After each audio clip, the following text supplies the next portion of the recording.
On this episode of Survive and Thrive 8791, we welcome Mike Chamberlin to the Buck and Honey's remote studios.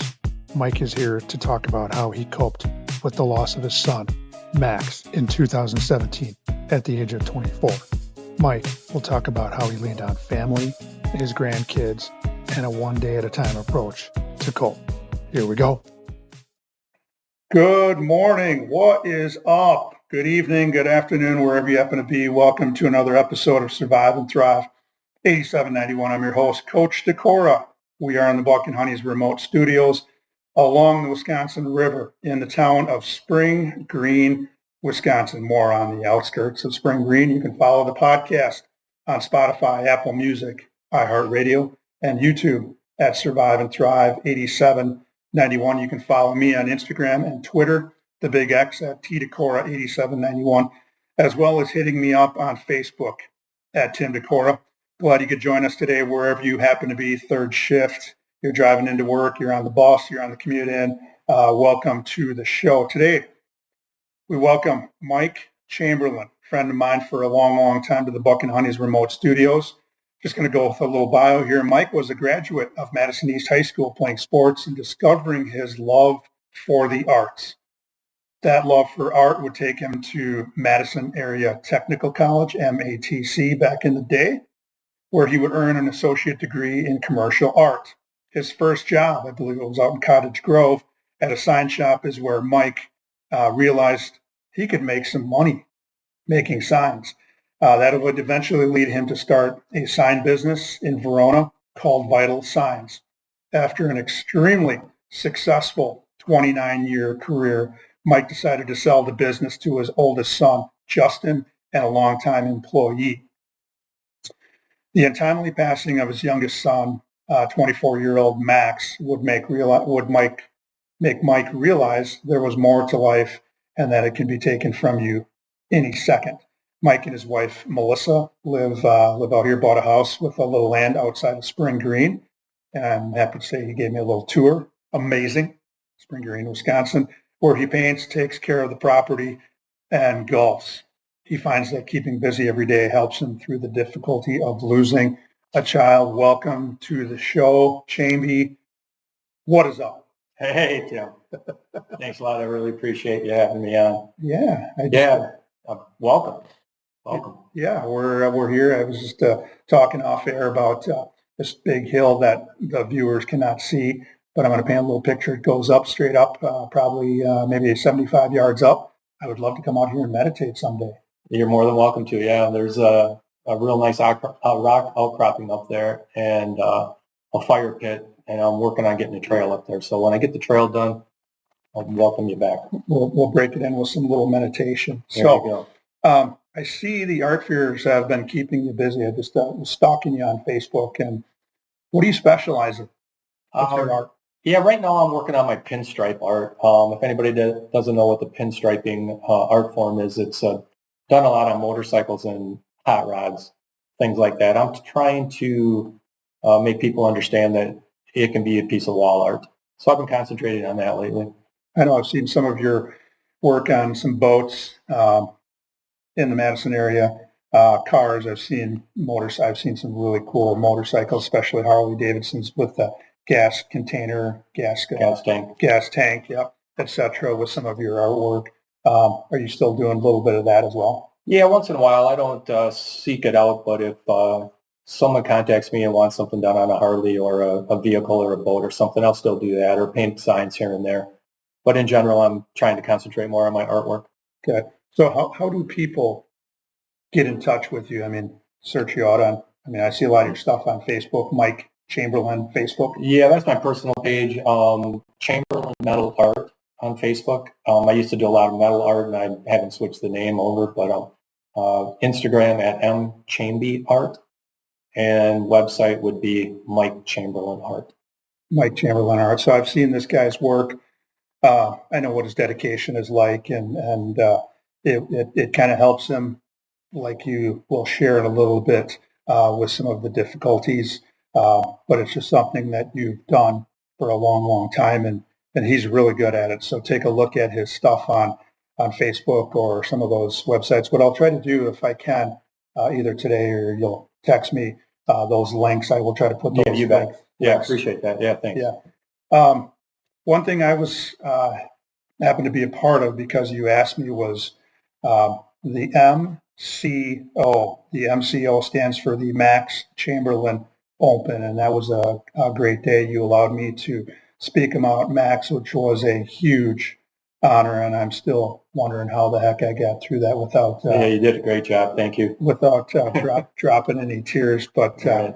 I know I added a couple little funny stories. So, money raised. You raised some money with that. Tell us a little bit about that. Yeah, when we first started the golf outing about 4 years ago, we weren't in it to make money, but we made a few bucks and we didn't know what to do with it. So I think we made $1,000 the first year. We decided to start the Max Chamberlin Memorial Scholarship Fund, and we donate the money to Wanakee High School in Max's honor. The last 2 years, we donated $8,000. So we don't do it to make the money. We do it so we can get together and with a bunch of Max's friends and people that knew Max and remember Max, and we just want to have a great day. And any money that we do raise, we donated in Max's honor to the high school. I know when I was there, I think it started at 10, but you had the little presentation ahead of time, and I told my wife, I said I should be home by about 10:30, maybe 11 o'clock, and it was about 1:30 or 2, and I get a message from, where are you? And I ended up, of course, was just going through all of the different groups, and like your son, Max, who touched my own heart, just seeing the outpouring of former students, players, and then his friends outside of that little Wanakee bubble, all of those other people that shared some time with him was awesome to see. I know I had a ton of pictures. Yeah, it's a great day, and people look forward to it every year. It's always on WanaFest weekend, so if you're listening to this podcast and you're wondering when the outing is, it's the Saturday WanaFest weekend every year.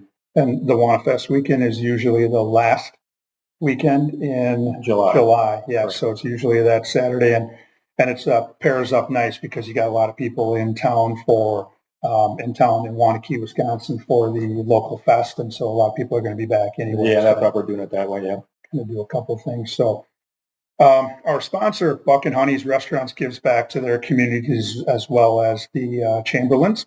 Great food, 5-star customer service, welcoming and vibrant atmosphere are what has people coming back. Very vibrant, like Max. With locations in Sun Prairie, Monona, Wanakee, and Mount Horeb. There's one close by. Have you been to Buck and Honey's? Oh yeah, Buck and Honey's is great. Yeah, when they first opened in Wanakee, we went there quite a bit. I don't live in Wanakee. I mean, our closest restaurant right now is like 7 miles away. So, but Buck and Honey's in Wanakee is awesome. Yeah, you are in the proverbial sticks. Yeah. So I like it that way. Yes, it's great stuff. Like I said, segment number 1 is what we're going to get into next, and that we're going to talk about Max Zachary, and then he went by the nickname, anybody who knew him, Chamberlin. There are events and dates and time where you remember where we were. Besides family events, I can think of the OJ chase. I was on the way home from working on basketball camp, and my wife says, "Oh, you got to see this! They're chasing OJ through LA." 9/11. I was teaching a Phi Ed class in the old weight room when another teacher came in and told me that a plane flew into the World Trade Center, and I'm like, "Oh, you got to be kidding me!" Yeah. And of course, I remember hearing the news of Max's passing. Our family and friends were at a Badger football tailgate, so unfortunately, that's going to be etched in my heart, and I will talk about that connection here in a little bit. So, little Chamby, Max, what kind of kid was he? For those that are listening to the podcast for the first time, or they want to get your message of how you got through this, take us back to the kind of the beginning, maybe the elementary days. What kind of kid was Max? Yeah, Max was just a super happy, joyful, talkative, very inviting person. Everybody liked Max. He was always joking around. He was a little chubby, had big, thick, curly hair, and loved sports. I remember one time there was a kid of color that came to Wanakee, and Max took him under his wing and invited him over to our house after school when he was like in third or fourth grade. I mean, that was Max.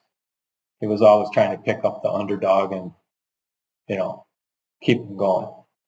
Yeah, probably maybe saw a little bit of himself in that kid as well. But yeah, that was just the kind of dude he was. Wrapping his arms around his teammates as he got older, and was always about having a good time. So was he involved besides his love for sports? Was he involved in other things, any other hidden talents? Yeah, he started working for me at Vital Signs. I mean, that was old, after high school probably, but he was an artist. He was a rap guy. I mean, some of the raps he could come up with just off the top of his head. I remember after one of the state championship games in the gym, him and Staggy got up there and just did a freestyle rap about the team and that. It was pretty cool. And he loved art. He was really talented and creative. Yeah, I mean, he had a lot of talents. Sometimes that comes out in the print form, writing. Sometimes it comes out with something in your hand, either a welder's equipment, or like you, a paintbrush. For him, he was really really good at wordsmithing. Yeah, I do remember him, and we'll talk about this a little bit about him just being able to sing and do a little, like they say, freestyle. It just kind of comes out. Um, which gets me into my connection with Max, that he was one of those guys, and I stay in touch with a lot of former football players because that's what I did first, and then most recently it's with a lot of the girls basketball players. And when you're in the trenches and you're competing, you just it's like a brotherhood. It becomes like family. And with him, I got a chance to coach him as a freshman, followed him up through middle school and on the track a little bit. And then, of course, he was a teammate. Him and my son, Will, were teammates and then buddies. And then once he got out of high school, we had that unique opportunity to have alumni come back and help with the football camps and things like that. And he helped with youth camp. He helped with our gridiron camp, which is our 9th through 12th grade camp. And then he was so good, along with a couple of those other guys. He was just so good that we asked him if he wanted to stay on because we had a position for him. And for me to be able to get to know him as a 14 and 15-year-old, and to get to know him as a 21, 22, and 23-year-old, not many people get that opportunity to do that. So I was able to see him at all kinds of different levels, which is why it kind of, really, really bummed me out. So such a fierce competitor on the football field, love of his teammates. Talk about the football stuff, because I know that was special for him, and I think it was probably special for you. Yeah, he was, like I said earlier, he was a little chubby when he was growing up, and he had to play the line when you were in fourth and fifth grade football. And he did not want to play the line anymore. And so one summer he just started running and trying to lose weight, and he didn't drink any soda pop or just, he was just dedicated to lose the weight. And I remember we were up at Wisconsin Dells. I know Leo Musso was there, a couple of other guys. I can't remember offhand, but anyways, they had a weigh-in in Wanakee that we had to drive to. So we were up in the Dells and drove all the way into Wanakee for the weigh-in, and he was under the limit. He stripped down all his clothes except his underwear and got on the scale. And when he realized that he could be a running back because he was under the limit, he just was so happy. And I'll never forget that. Yeah. And then he, from there, he just excelled at being a fullback and blocking for Leo and carrying the ball in tight situations. And then he played defense, and we punted. And he was an all-around stud on the football field. Well, I know that led into him being a part of that 3-time state champion football program that he played for, Wanakee High School. What's interesting about that team, or that group of kids, they graduated in 2012. They never lost one football game. in 4 years. Yeah, that's just absolutely and crazy. their freshman team, or their freshman year, they never allowed a single point. Yes, there's part of me that because of my connection with those guys, they talk about that. I bet. They talk about, hey, we never gave up any points. So for them to remember something from when they were 14 and 15-year-old kids to now grown men, it's pretty cool to still be able to talk about that. And that's that connection that we had as coach and player, and then became coach and colleague, and just being great buddies with with Max. And that would lead to, in his senior year, he was the Wisconsin State Journal player of the year because of all of his diversity, punter, linebacker. He probably played a little offense when he needed to, but he was just so diverse in all of the things that he could do for the football team. Yeah, that was quite an honor. He was so excited, and I couldn't believe it. But I was so happy for him. It was really, really neat. So when Max graduated from high school, 2012, May, June, you did all the stuff. You went through graduation and graduation get-togethers and just going to all the parties. What did you think about him leaving the so-called nest? Yeah, he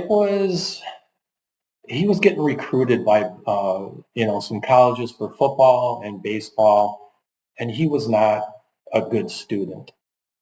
And so his grades weren't good, so he lost a lot of opportunities to go to certain colleges.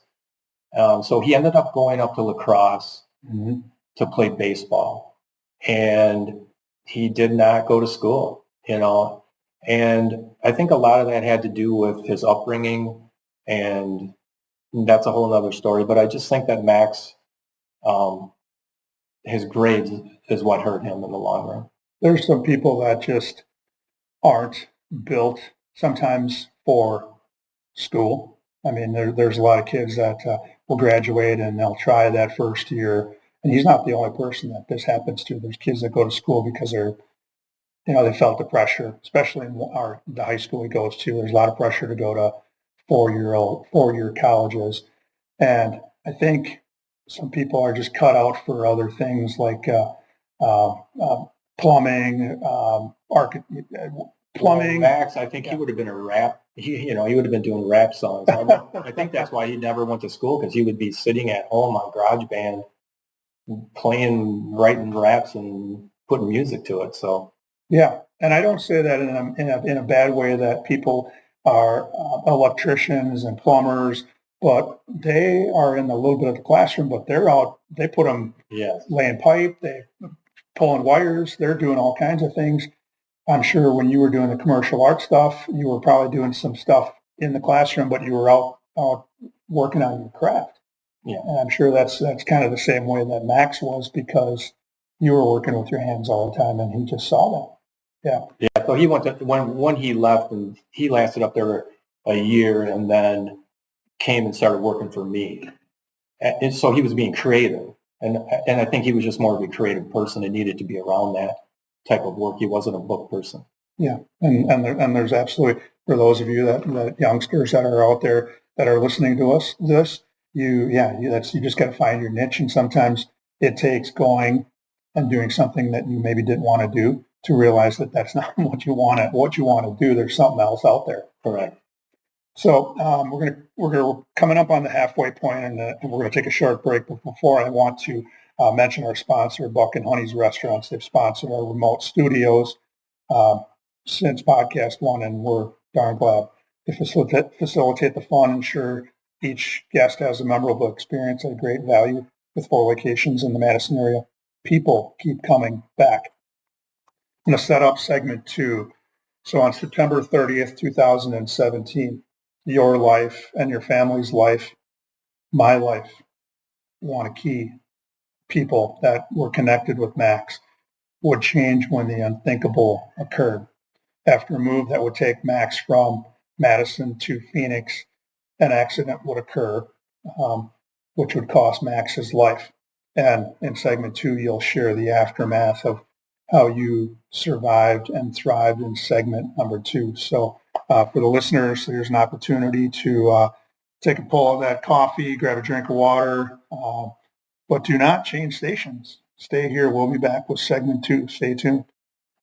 If you, a loved one, or someone you know who is experiencing a physical, mental, or emotional crisis, there is help or resources out there. Contact NAMI, the National Alliance on Mental Illness helpline, at 1-800-950-6264. This is a free service providing information, resource referrals, and support to people living with a mental illness, their family, providers, and the public. United Way 211 is available 24/7, 365, and offers free confidential assistance. They connect people with the local programs and services that can help. Dial 211. Crisis Services, dial 911. Suicide Prevention Lifeline, call 988. To connect via web chat, go to suicidepreventionlifeline.org. Along with those numbers, there is help. You just need to utter 3 words: I need help. Now back to the show. All right, we are back. Segment 2. Segment 2, the little title of I have here in my notes is What Happened After September 30th, 2017. So my notes, Max Zachary Chamberlin was born on September 5th, 1993, and his passing came on September 30th, 2017. So he just turned 24 years old. And I remember, like I had mentioned earlier in the segment 1, I remember exactly where I was. We're at a Badger football game and Badger tailgate. I think they played in the late afternoon, early evening. And all of a sudden, my phone is lighting up. And as a matter of fact, I think my son, Will, came up and I just got a disturbing text message about Max and go to the phone and sure enough, did you hear this? And I was in disbelief myself. And then I've got his teammates and good friends are there, and a couple of them got physically upset, started throwing things, and it was one of those situations where I didn't even get a chance to process what I was going through. I was concerned about these dudes, so I'm grabbing them, I'm holding on them, I'm just trying to calm them down and keep cool heads about things. And then, of course, I started thinking, how come, why, what, all those questions that come about. And I'm sure they came about with you. But I know doing a little Facebook work last night before to set this up, it started out like a normal day. But I'm going to zip my trap, close my trap here and let you talk, Mike. Yeah, so when I found out, it was around 10 o'clock in the morning, and Max died at 3:06 a.m. Mm-hmm. So I was in Arizona, so that was mountain time. So it was about 5 o'clock Wisconsin time. But I didn't find out till 10. And I was getting ready to go on a motorcycle ride to Toronto, Canada, and having a cup of coffee. And the Max's girlfriend's dad came over because Max was living with his girlfriend in Tempe, Arizona, Mm-hmm. and I was to go on the motorcycle ride with her dad. Mm-hmm. And we were supposed to leave, I think, around 10 or 9 or something. And I'm waiting around. He's not there. And then all of a sudden I see him pull up in his car. And I'm like, man, what the hell's going on here? And he came in and sat down and told me. And it was something I don't wish on anybody. It's you're in shock. Your life changes in a second. Yeah, and we'll talk about that's part of the kind of the coping skill that we talked about. I mean, he's going down to Arizona to maybe get into some schooling and maybe look at a different avenue for some of his art, either doing some of the rap game down there because you're a little bit closer to that kind of stuff. Yeah, he was just trying to finish up some credits. And playing some basketball at the college a little bit just for pickup games and stuff and keep them busy and trying to find a job. But yeah, just at that age, why not? Go try it, and he did. Yeah, I'm glad he did. I was looking forward to at some point heading down to Phoenix and having a reason to go down there. It's nice, there's sun all the time, but another reason would have been to catch up with my good friend Max. So a lot of the people are listening to the podcast because I'm entertaining as crap. I don't know if you know that. You are. I don't know if you know that, Jamie. But the guests have been entertaining, just sharing stories and different things, both funny and lighthearted, and then sharing a story and kind of when you talk and when I'm thinking about Max, I'm trying to keep my emotions in check because I feel like I want to, there's a part of me that wants to cry, but then there's also a part of me that wants to think a little bit about some of these things. So the other part of the other reason that people listen to the podcast is for how did you get through this? And believe it or not, by being on the podcast, I think you're going to help out. There's that old saying of, if you can just help one person, you've done your job. But I don't think you're just going to help one person.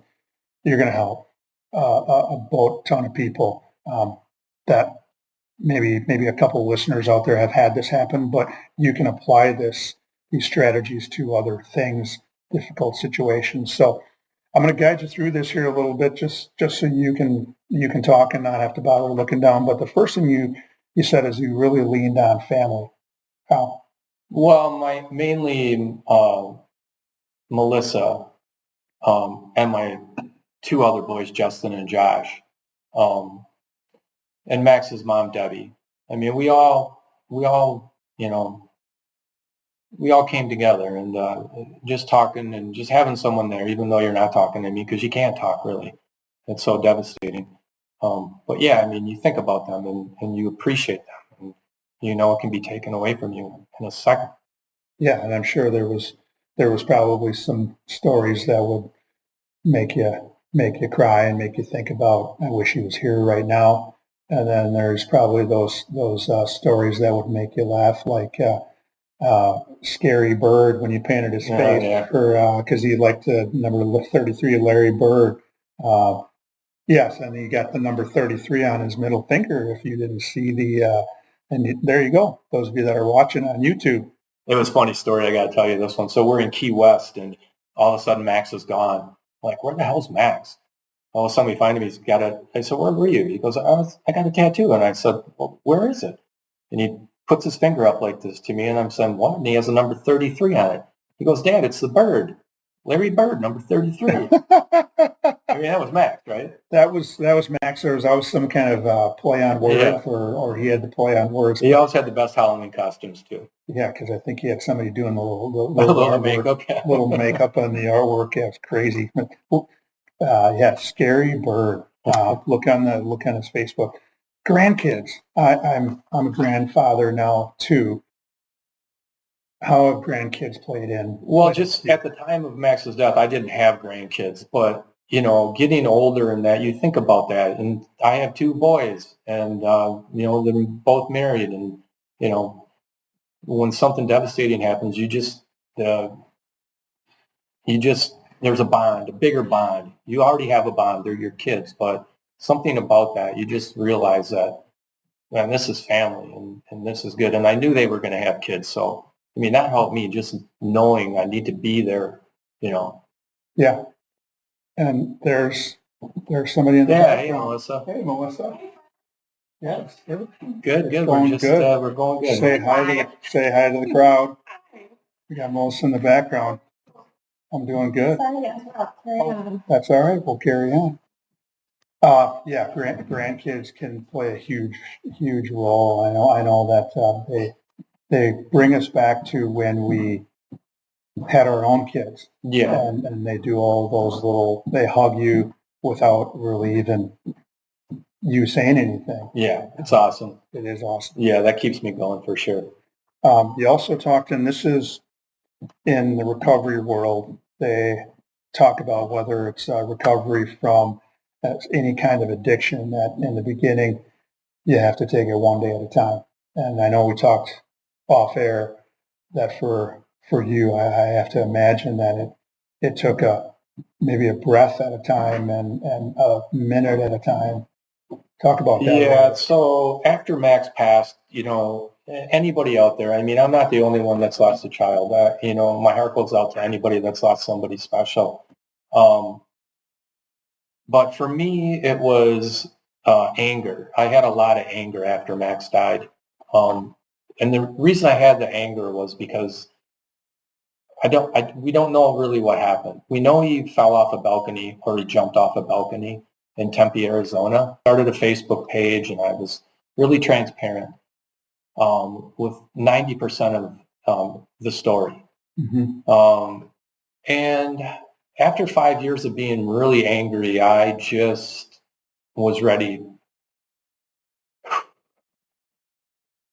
Yeah, I mean, so we talked about this a little bit off air before setting this thing up, but you're such a great artist, and art form can come in a ton of different ways. Yours is with a spray can or a brush, and I think an art form and is by putting stuff down and having your art come out in your words. And I read some of the Facebook stuff that you had on there, and it was spoken from the heart, but it was also spoken with some clarity, and it made people kind of understand. And I know when I've just looking it up, setting up the interview, I was taken back to 2017, and your words painted those pictures. And we talked about that was probably a coping skill, that instead of, saying something or taking it out on something, you decided to put that into not necessarily print form, but on Facebook in words. Yeah, I had to get it out there for myself, with hope that maybe we would find out the truth. Mm-hmm. And we still don't know, but I'm okay with that. I'm not mad about that anymore. It doesn't mean I don't want to know exactly what happened, because I do, but I didn't want to carry the anger anymore. And I just decided I didn't want to do that. And I feel much better, because those 5 years, I mean, that's a lot of time to waste. And I don't want to make it sound like it was a waste, but I didn't get anything else done. When you lose a child, your life stops, basically. You can't think. I don't think I picked up a paintbrush in 5 years. In fact, I know I didn't. Mm-hmm. I know a lot of people would suppress those feelings. There's some things that I have suppressed for a long, long time about things that happened when I was a youngster and growing up and becoming a young adult. And the weight of when you can get that out, I think is one step that you took. And then very similar to you, with my own anger towards my mom, I had one day, in the middle of March 2022, I just said, I'm going to forgive you, because I can't carry this weight around anymore, because I wasn't carrying it anymore. It was dragging me around. So I had to let it go or be dragged, and I let it go. And there was something that happened in that middle of March 2022. It was like I had 3 plates on the weight squat bar, and they took them all off, and now I could move. And for me, it wasn't so much about the moving. I could breathe for the first time. Yeah, I hear what you're saying 100%. Just letting it go. Just telling yourself that it's not worth it to carry this around. It's not, for me in my incident, it's not that I don't want to know what happened to Max, because you want to know. If you've lost a child or lost anybody and you don't know really what happened, you want to know. But I'm not angry about it anymore. I'm okay with that. Mm-hmm. And if I never know, I will be able to accept that. I know that. It doesn't mean that, I'm not hoping someday I'll know, but I'm prepared not to know. And I'm okay with that. Yeah. I just think that that is so huge for the listeners, that it's one thing to let it go and kind of move on. But it's like a scar. It's always going to be there, but it's going to be cleaned up a little bit. So one day at a time. We talked about your not picking up the paintbrush for 5 years and leaving it there. What caused you to pick up the paintbrush? Well, at the time of Max's death, I was still running my business, and then COVID hit, and it took a little longer to sell the business. And you sold the business to your Justin and Mark Kramer, both great guys, love them both to death, and they're doing a great job at Vital Signs now. So anybody out there that needs a sign, make sure you check out Vital Signs in Verona, Wisconsin. But yeah, so then I just didn't have the energy. You just don't have any energy, and so all of a sudden I have energy, and because it's tough to carry that around. Yeah, it's really hard to carry it around, and so once you let that go and you feel alive again. The painting came back, and I'm taking it real serious now. So that's what keeps me going. I mean, I go down to my shop, which is at the end of my driveway, and I can spend all day there. It's my happy place, and I get to do a lot of thinking. A lot of it's about my artwork, but it's just about everything. My grandkids, my kids, Max, my mom. Keeps my mind occupied. Melissa. Yeah, Melissa for sure, every day. I do want to come and circle back because there might be some listeners out there that are saying to themselves or wondering, oh, I hope he talks about counseling. Talk about counseling.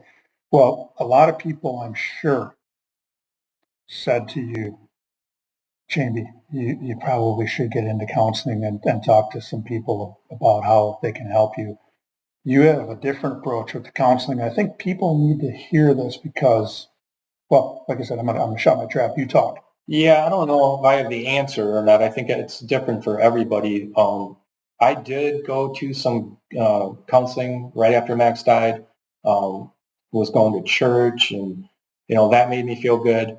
But it didn't last for me. I just didn't feel like it was a fit for me. And then I started that Facebook page, Truth for Mike Chamberlin, seeking the truth. And that was therapeutical for me, even though I didn't know it at the time. But when I look back at it, it let me express myself. So yeah, I mean, I don't have any answers, but for me right now, it's just keeping busy, keeping my mind occupied. I'm not one to sit around and do nothing. So that's really, really helped me out. And I love to talk to people about Max or just about life in general. And even you, Tim, I mean, this podcast you're doing, it's helping me right now. I mean, seriously, just to talk.